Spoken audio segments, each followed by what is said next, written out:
Assalomu alaykum va rahmatullohi va barakatuh. Azizlarim, yaxshimisizlar? Sog' omonmisizlar? Xudo xolasa mana biz o'sha dunyodagi eng ulkan boylik, salomatlik boyligini siz azizlarga ilinib kelyapmiz. Mana shu ortimda turgan inson, bilasizlarmi? Meni oldimga kelganlarida ularga qanaqa diagnoz qo'yilgan? Mana oldingi nimasi? Bizni shu telefonimiz hech teskari ko'rsatadi-da, o'ng ko'rsatmaydi. Ko'rib turganlaringiz mana oxirgi naznacheniyasi. 3 ta klapli umuman berkilib qolgan edi. 3 ta klapli. Yuragidagi 3 ta klaplalarimiz bekilib qolgan edi. Bu inson oldimga kelganda hansirab o'tirgan edi. Mana hozir shunaqangi bir oylik mahsulotlarimiz iste'molini qilib ixlos bilan ichgan ekan, mana ko'ringlar. O'sha berkilib qolgan klapandan hech narsa qolmabdi.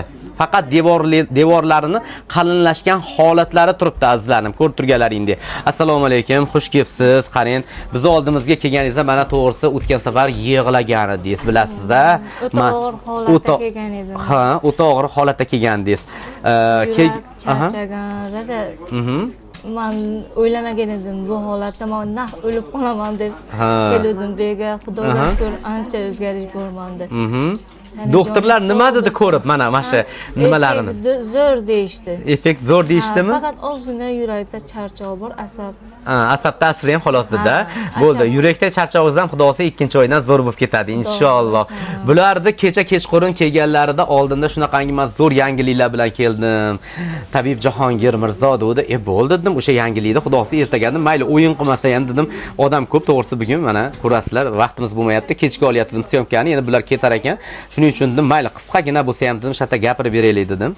Xudosi o'sha yuragingiz quvvati ham yana tiklanadi dedim. Hammadan ham mana klaplarimiz ochildi-ku.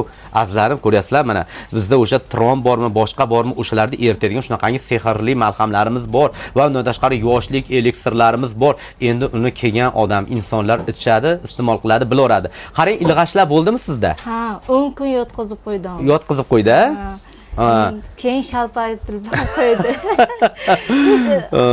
O'ngolmadim o'zim. O'lyapman, boshqa qilyapman deb vahima qilmadingizmi? Yo'q. Mana azizlarim, 10 kun haqiqatan nima qilarkan? Ixlos bilan keldim bu yerga. Ana ko'ryapsizlar, mana ixlos bo'lsa niyatga bog'liq hamma narsa deyman-ku, shuning uchun azizlarim niyatni poklanglar, zo'r qilinglar niyatni. Mana biz kerak bo'lsa isboti bilan qo'yib beryapmiz mana duo poslesini. Azizlarim, bundan ortiq yana nima kerak? Bundan ortiq yana qanaqa mo'jiza xohlaysizlar?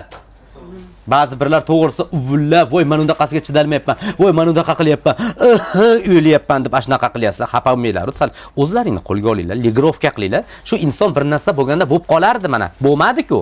To'g'rimi? Bo'lmadi-ku mana. Xudoning izidan oldimga chiroyli bo'lib mana shifo topib kelib, oldimda mana chiroylikgina bo'lib o'tiribdi. Bundan ortiq yana qanaqa mo'jiza kerak azizlarim? Xudo xolasa bizni kuzatishda davom eting. Videomizga like'larni bosalaring bo'ldi. Salomat bo'linglar. Hozir bu insonga endi sovg'amni beraman albatta. Sovg'alarni olib ketasiz, bo'ptimi? Sog' bo'ling.